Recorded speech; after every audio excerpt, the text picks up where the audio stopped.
Here's the Fed's conundrum. They're raising rates and inflation's coming down. That's clear. But what they don't know are interest rates coming down because they're raising rates, or have they already hit the terminal rate and it's coming down on its own and they just don't know it? And that's a big deal, because if they're at the terminal rate and they just don't know it and they keep tightening, which they are going to over tighten, probably already have. And this is going to be part of what throws the economy into a severe recession.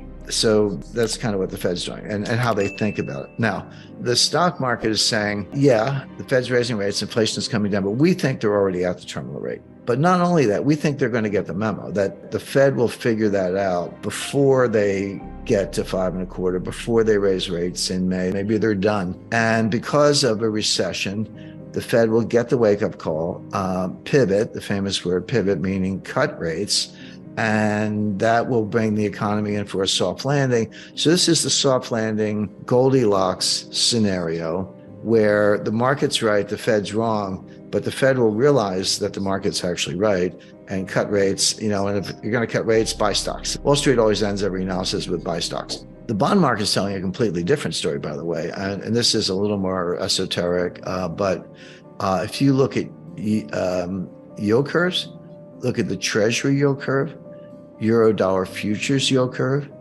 German Bunds yield curve, they're all inverted. They're all inverted. Now, inversions happen, just meaning the longer-term rate is lower than the short-term rate. We're seeing something globally we've never seen before, and it is the best single indicator of a recession.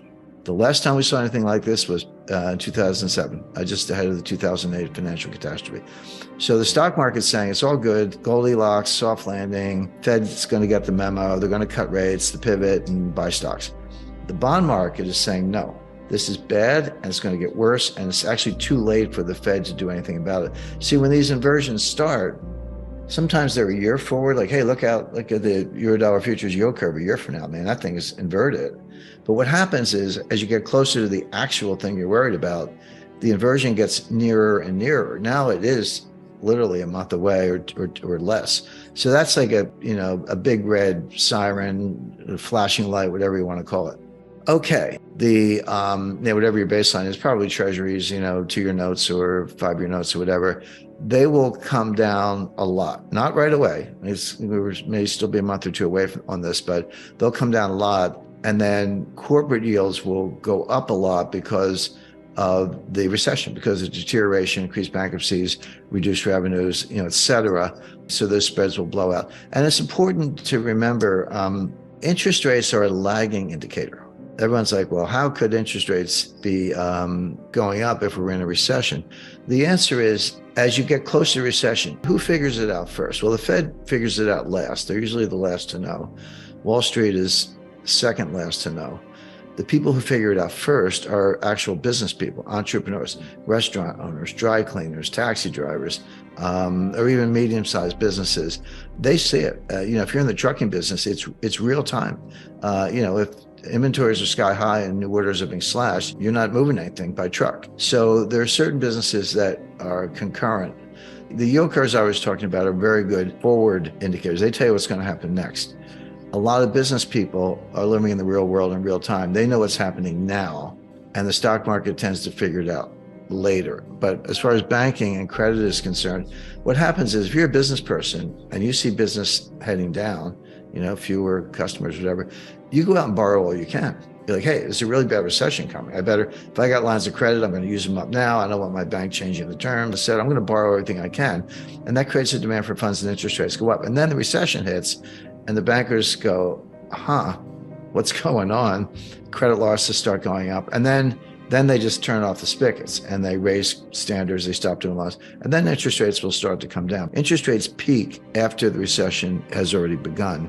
So interest rates may not have peaked yet. Even the treasury market. So that's not unusual. Now, here's what the Fed is missing, or maybe everybody's missing. When you hear these layoff announcements, people are like, well, if they're laying off, why isn't the unemployment rate going up? Well, the answer is they have to announce the layoffs. There's all kinds of statute, SEC. So if I'm going to fire 10,000 people, I got to tell the world I'm firing 10,000 people. It doesn't mean I fire them that day. I might fire them, on a rolling basis over the next 30 days. And it doesn't mean they walk out the door empty-handed and head for the unemployment office. I might give them 3 months severance, 6 months severance, et cetera. And so when do they actually show up to the unemployment office and say, give me a check? It might not be till this spring. So the layoff announcements are out there, but the unemployment rate hasn't budged because there is a lag, 3 months. But that's why I said interest rates lag the business cycle, and they do. Unemployment lags the business cycle. Unemployment is a lagging indicator.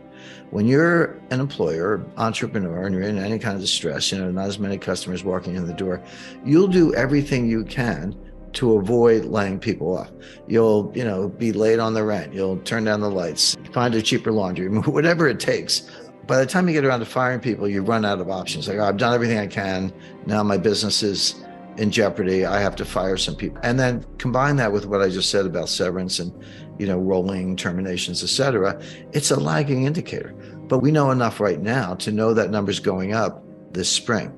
But that's not inconsistent with the fact that we're already in a recession. It's exactly what you would expect, that unemployment's a lagging indicator.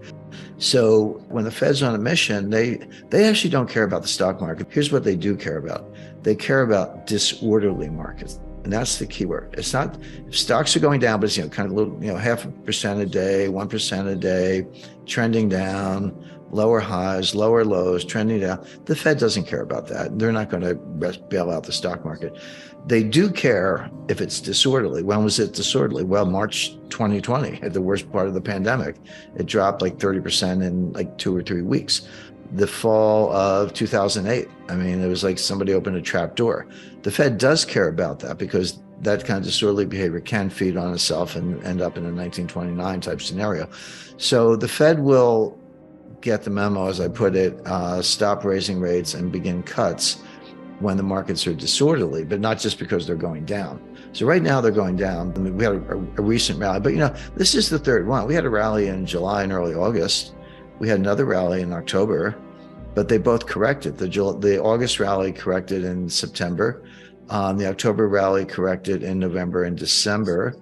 And this January rally is going to correct also, maybe hard.